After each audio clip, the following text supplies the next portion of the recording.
अरे कम से कम और तीखा होना चाहिए था ना। सही कहा, एकदम फीकापन लग रहा है, बिल्कुल भी खाना तीखा नहीं लग रहा। अगर खाने में और तीखापन होता तो खाने का स्वाद तो बढ़ जाता, लेकिन अब तो खाने में बिल्कुल भी स्वाद नहीं आ रहा।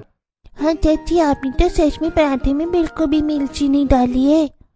हाँ भाभी, आपने सच में मिर्च के पराठे बनाने के लिए इसमें उतनी मिर्च डाली ही नहीं है, फिर आगे मिर्च के पराठे खाने का फायदा क्या हुआ? सबके ताने सुनकर नेहा बहुत हैरान थी और ये सब सुनने के बाद मन ही मन वो सोचती है, मिर्ची मिर्ची, इन लोगों को तो इतनी मिर्ची खानी होती है कि बस पूछो ही मत। अरे आज मैं इनके लिए इतना स्वादिष्ट खाना बना रही थी, लेकिन नहीं, इन्हें वो सब नहीं खाना था, बस इन्हें तो मिर्ची के पराठे ही खाने थे। समझ नहीं आता, एक तो मैंने भर भर के मिर्ची डाली थी, ऊपर से इतनी ज्यादा मिर्च को भी ये कम बता रहे हैं। बेटा आगे से जरा ध्यान रखना, तुम्हें खाने में और ज्यादा मिर्ची डालनी होगी, इतनी मिर्च से हमारा कुछ नहीं होगा। जी ठीक है, बिल्कुल मामी जी, मुझसे जितना हो पाएगा मैं उतनी ही मिर्च डालूंगी। अब नेहा गुस्से में रसोई में जाती है और वहां पर ठंडे पानी से बर्तन धो रही थी। ठंडा ठंडा पानी मुझे याद दिला दे नानी, इसलिए बन रही हूँ ससुराल की नौकरानी। ऐसी अपनी छोटी सी कविता गाते हुए नेहा बर्तन धो रही थी और गुस्से से भी बड़बड़ा रही थी। मेरे ससुराल वालों ने तो आज सच में हद कर दी है। आज मेरी पहली रसोई थी, एक तो मुझे पहले रसोई में घुसते ही बहुत बड़ा झटका मिला था। आज तो बेटा तुम्हारी पहली रसोई है, तो आज तो तुम्हें कमाल कर देना है। जी मम्मी जी, आप बिल्कुल चिंता मत कीजिए, आप जो कहेंगे मैं वही सब कुछ बना सकती हूँ। मुझे खाना बनाना तो बहुत अच्छे से आता है, मुझे बहुत सारी डिशेज आती हैं। आप चाहें तो छोले भटूरे, नान, सब कुछ बना सकती हूँ मैं। नहीं नहीं बेटा, हमारा इतना ज्यादा ऑयली फूड खाने का बिल्कुल भी मन नहीं है।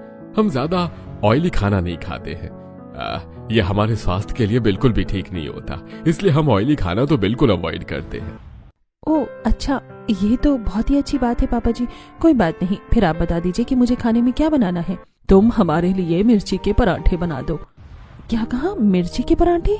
हाँ बिल्कुल, मिर्ची के पराठे ही खाना हमें बहुत ज्यादा पसंद है। हालांकि हम मिर्ची के पराठे से ज्यादा कुछ और ज्यादा खाना पसंद करते हैं, लेकिन कोई बात नहीं, आज आपकी पहली रसोई है, इसलिए आज आप हमारे लिए मिर्ची के पराठे बना दीजिए। तो पापा जी, आपके लिए भी मिर्ची के ही पराठे बनाने हैं? ये भी तो ऑयली ही हो जाएगा ना? अरे बेटा, जहाँ पर भी मिर्च की बात आती है वहाँ पर तो क्या ऑयली और क्या नहीं ऑयली देखना है। उसके बाद नेहा रसोई में जाती है। वो इन सब बातों से बहुत ज्यादा कंफ्यूज हो रही थी। अगर सभी मिर्ची के पराठे खाएंगे तो कुछ ज्यादा ही नहीं हो जाएगा? एक काम करती हूँ, कोई और सब्जी होगी तो मैं उसके भी पराठे बना देती हूँ। अब मम्मी जी पापा जी का तो मिर्ची के पराठे खाने का मन कर रहा है, लेकिन जरूरी नहीं कि बाकी सब भी खाएं। चिंटू भी तो है, उसके लिए भी तो मुझे मिर्ची के पराठे नहीं बल्कि किसी अच्छी सी सब्जी के पराठे बनाने चाहिए। उसके बाद नेहा फ्रिज खोलती है तो देखती है कि फ्रिज में एक भी सब्जी नहीं है और हर जगह सिर्फ और सिर्फ मिर्च नजर आ रही है, जिसे देखकर नेहा बहुत ज्यादा हैरान हो जाती है। क्या कहा, पूरी फ्रिज में सिर्फ मिर्च है? अरे ऐसे कैसे हो सकता है? मैं कोई सच में सपना देख रही हूँ क्या? ये तो सच में हद हो गई है। अब मुझे मजबूरन सबके लिए मिर्च के ही पराठे बनाने होंगे। उसके बाद नेहा फ्रिज से मिर्च निकालती है, उसे अच्छे से ठंडे पानी से धोती है। मुझे लगता है कि इतनी मिर्च बहुत होगी। इतनी मिर्च में तो हमारा आधा पराठा भी नहीं बनेगा। पीछे से पायल बोलती है और जब वो देखती है कि पराठे बनाने के लिए नेहा ने सिर्फ मुट्ठी भर मिर्च ही ली है, तब वो नेहा को कहती है, नेहा, इतनी मिर्च तो हम ऐसे ही खा जाते हैं, इतनी मिर्च बिल्कुल भी काफी नहीं होगी। पराठे बनाने के लिए तुम एक काम करो, मैं तुम्हें बहुत सारी मिर्च धोकर देती हूँ, उसके बाद उन सारी मिर्चों को तुम आटे में मिलाकर उसके पराठे बना लेना। ठीक है, आप दे दीजिए। उसके बाद पायल बहुत सारी मिर्च निकाल कर नेहा को देती है, जिसे देखकर नेहा के तो होश ही उड़ जाते हैं और वो हैरानी के साथ कहती है, क्या कहा दीदी, क्या आप सच में सीरियस हो? क्या इतनी सारी मिर्च मुझे अभी एक समय के खाने में डालनी है? हाँ बिल्कुल नेहा, मैं कोई मजाक के मूड में नहीं हूँ। मैं भला अभी सुबह सुबह तुमसे मजाक क्यों करूंगी? जो कुछ भी है ऐसे ही करना है। चलो अब तुम जल्दी से तैयारी कर लो, और हाँ याद रहे कि सारी मिर्चों को तुम सिलबट्टे पर ही पीसना।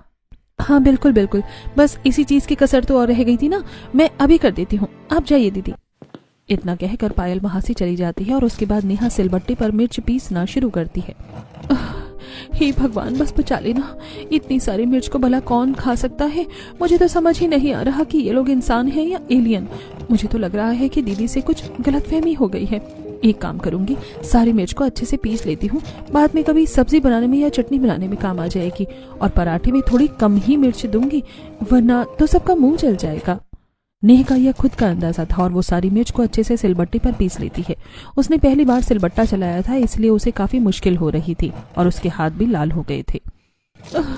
हे भगवान, मेरे तो हाथ पूरी तरीके से लाल हो चुके हैं। मेरे तो हाथों में भी दर्द हो रहा है।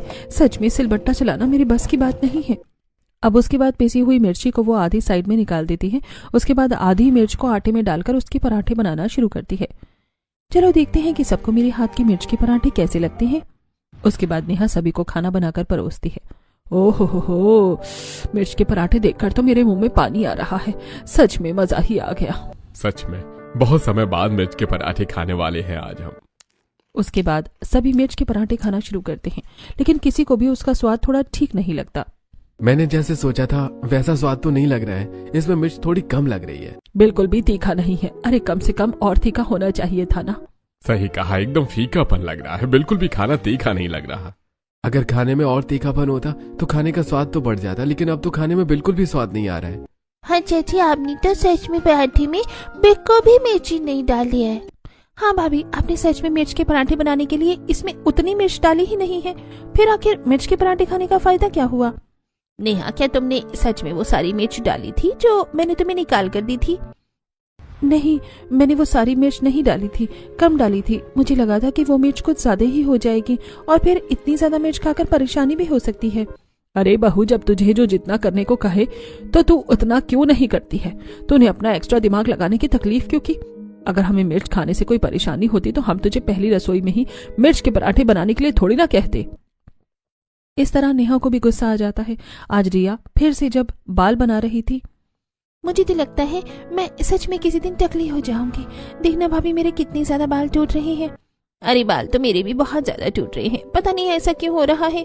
अरे मुझे देखो, मेरे खुद बाल पीछे जा रहे हैं। हमारे बाल तो सबसे ज्यादा अच्छे हुआ करते थे, अब पता नहीं क्या हो रहा है। सच में मुझे भी कुछ समझ में नहीं आ रहा है।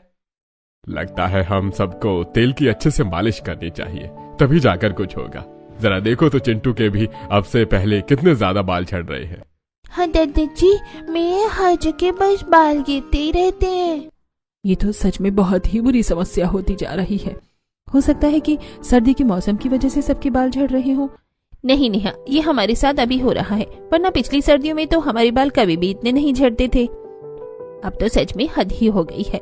बहुत ज्यादा बाल झड़ने लगे हैं हम सबके, और वो भी एक साथ। कुछ तो समस्या है। और फिर जब रात को खाने का समय होता है तब नेहा सभी से जाकर पूछती है, माफ करना मम्मी जी, मैं दिन में आपको बताना भूल गई थी कि घर में सब्जी खत्म हो गई है। फ्रिज में एक भी सब्जी नहीं है और अब रात के खाने का समय हो गया है। तुम्हें चिंता करने की जरूरत नहीं है, वैसे भी इस घर में कभी सब्जी आती ही नहीं है। ये बात सुनकर आज नेहा को दूसरी बार झटका मिलता है और वो और भी ज्यादा हैरान हो जाती है। क्या कहा? घर में सब्जी ही नहीं आती? लेकिन ऐसा कैसे हो सकता है? अगर सब्जी नहीं आएगी तो हम भला खाना कैसे खाएंगे? मिर्च की चटनी के साथ। देखो, हमें सब्जी खाना इतना पसंद नहीं है। हम हमेशा सिर्फ मिर्च की ही सब्जी खाते हैं और दिन में हमेशा मिर्च के पकौड़े खाते हैं। हमने आज सुबह तुमसे मिर्च के पराठे बनवाए थे तो लगा कि चलो कम से कम मिर्च का कुछ तो अलग हो ही जाएगा, लेकिन हमें क्या पता था कि मिर्च का खाना खाकर हमारा स्वाद खराब हो जाएगा। कोई बात नहीं, अब तुम एक काम करो, हमारे लिए बढ़िया सी मस्त चटपटी सी मिर्च की चटनी बना दो, हम उसी के साथ रोटी खा लेंगे। बस मिर्च की चटनी ही बनानी है और कुछ नहीं बनाना? नहीं, 2 चटनी बनानी है, एक हरी मिर्च की और एक लाल मिर्च की। अच्छा ठीक है। और हाँ बेटा, याद रखना, कोई भी चटनी क्यों ना हो, उसके अंदर अच्छा लहसुन डालेंगे तभी उसके अंदर अच्छा स्वाद आएगा। इसलिए तुम लहसुन डालने में कोई कमी मत छोड़ना और अच्छा खासा लहसुन चटनी में डाल देना, ठीक है? जी, इस बार मैं लहसुन और मिर्च भर भर के जरूर डालूंगी ताकि कोई कमी न रहे। शाबाश बेटा, बिल्कुल ऐसा ही करना। तुम तो कमाल हो, आज एक ही दिन में सब कुछ सीख रही हो। ये सब सुनकर नेहा को पहले तो बहुत ही बड़ा सदमा मिल चुका था और अब वो हैरानी के साथ रसोई में जाती है और अपना काम करना शुरू करती है। रात को, एक काम करो नेहा, आज तुम आराम कर लो, तुम्हारे हाथ लाल हो रखे हैं, तुम ठीक से चटनी नहीं बना पाओगी। आज का खाना मैं बना देती हूँ, वैसे भी तुम इतने दिनों से थक गई होगी तो तुम्हें थोड़ा आराम की जरूरत ही है। थैंक यू सो मच दीदी। नेहा अपने कमरे में जाकर आराम कर लेती है और पायल सभी के लिए खाना बनाती है। अब रात को भी सभी चटनी रोटी खाकर सो जाते हैं। नेहा की आंख लग गई थी, इसलिए वो सबके खाना खाने के बाद ही आती है। दीदी, क्या सबने खाना खा लिया? हाँ नेहा, सबने खाना खा लिया, अब तुम भी खाना खा लो। जब नेहा के सामने रोटी और चटनी परोसी जाती है तो उसे देखकर वो मुंह बना लेती है। क्या खाने में बस यही है दीदी? क्या सच में यहाँ पर कोई सब्जी हमें नहीं मिलेगी? नहीं, लेकिन यहाँ पर हर कोई सिर्फ चटनी खाना ही पसंद करता है और सब्जी तो यहाँ पर कभी आती ही नहीं है, तो तुम्हें इसी के साथ खाना खाना होगा। अब नेहा को मजबूरन हल्की हल्की चटनी लगाकर खाना खाना पड़ता है, जिसकी वजह से उसका मुंह भी जल रहा था और उसकी आंखों से पानी आ रहा था। मैंने तो बस हल्की सी चटनी लगाई थी और उसी से मेरा तो हाल बेहाल हो रहा है सच में। ओह, कितना ज्यादा तीखा खाना है। अब नेहा जैसे तैसे खाना खाकर सो जाती है और अगले दिन सुबह उठकर जब वो देखती है तो फ्रिज में मिर्च भी खत्म हो गई थी। तब वो शांति के पास जाकर ये बात बताती है। मम्मी जी, फ्रिज में सब कुछ खत्म हो गया है, यहाँ तक कि अब घर में लहसुन और मिर्च भी नहीं बचा है। हाँ, तो तुम एक काम करो, बाजार से जाकर खरीद कर ले आओ। बाजार जाने का नाम सुनकर नेहा बहुत खुश हो जाती है। तो मम्मी जी, मैं बाजार जा रही हूँ तो क्या मैं वहाँ से कोई और सब्जी भी लेकर आ सकती हूँ? नहीं बेटा, तुम्हें कितनी बार बताना पड़ेगा कि हमारे घर में सिर्फ मिर्च और लहसुन के अलावा कुछ बनता ही नहीं है। नहीं आता है, लहसुन भी इसलिए आता है ताकि चटनी का स्वाद बढ़ सके, वरना हमारे घर में हर किसी को सिर्फ चटनी खाना ही पसंद है। ये बात सुनकर नेहा का फिर से मुंह उतर जाता है। यानी मुझे सिर्फ लहसुन और मिर्ची लेकर आनी है बाजार से, है ना? हाँ बेटा, बिल्कुल, शाबाश, तुमने बिल्कुल सही कहा। अब चलो जल्दी से लेकर आ जाओ, उसके बाद हमें खाना भी खाना है, बहुत भूख लग रही है। अब नेहा ठंड में कांपते हुए बाजार जा रही थी और वो खुद से गुस्से में बड़बड़ा भी रही थी। मुझे तो सच में अभी भी यकीन नहीं हो रहा है कि मैं कैसे लोगों के बीच में आकर फंस गई हूँ। नेहा सब्जी वाले के पास जाती है। भैया, आप 5 किलो मिर्ची दे दीजिए और 2 किलो लहसुन भी दे दीजिए। ये बात सुनकर सब्जी वाला भी थोड़ा हैरान हो जाता है।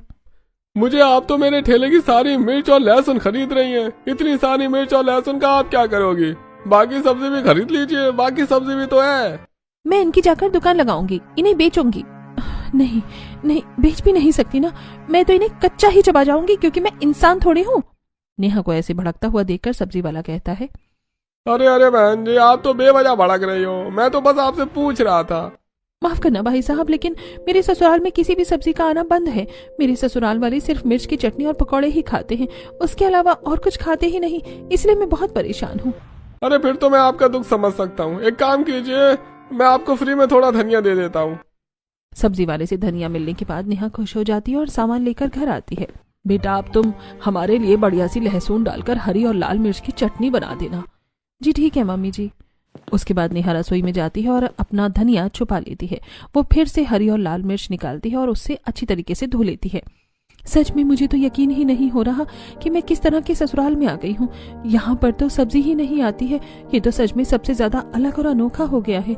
अब मुझे सभी के लिए 2 तरह की चटनी बनानी होगी, वो भी सिलबट्टे पर। शाबाश, बहुत अच्छा हो रहा है। अब उसके बाद नेहा अच्छा खासा लहसुन भी छील रही होती है। आज तो इसके अंदर भर भर के मैं लहसुन और मिर्च डालूंगी कि बस सबके कानों से आज अगर मैंने धुआं नहीं निकाल दिया ना तो देख लेना। उसके बाद नेहा मिर्च और लहसुन को रखकर उसमें नमक मिलाकर अच्छे से सिलबट्टे पर उसको गोल गोल घुमाकर पीस रही थी। वो एकदम बारीकी से अच्छे से चटनी को कूट रही थी ताकि चटनी का और भी ज्यादा स्वाद आ सके। चटनी जितनी ज्यादा बारीक होगी उतना ही ज्यादा स्वाद आएगा, फिर ज्यादा भी खाई जाएगी। फिर आज देखती हूँ कि कैसे ये लोग इतनी ज्यादा मिर्च सहन कर पाते हैं। मैं तो चाहती हूँ कि ये ज्यादा मिर्ची खा ले और उसके बाद इनकी आंखों और कानों दोनों से ही धुआं निकलने लग जाए।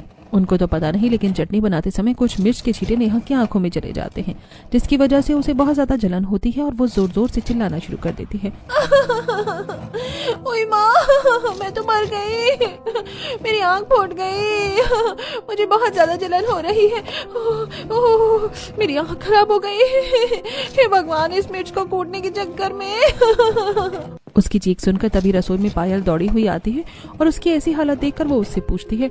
अरे नेहा, क्या हो गया? तुम इस तरह चिल्ला क्यों रही हो? क्या हुआ?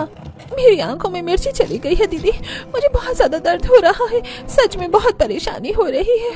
ओह अच्छा, तुम्हें परेशान होने की जरूरत नहीं है, तुम एक काम करो, जल्दी से अपनी आंखों को धो लो।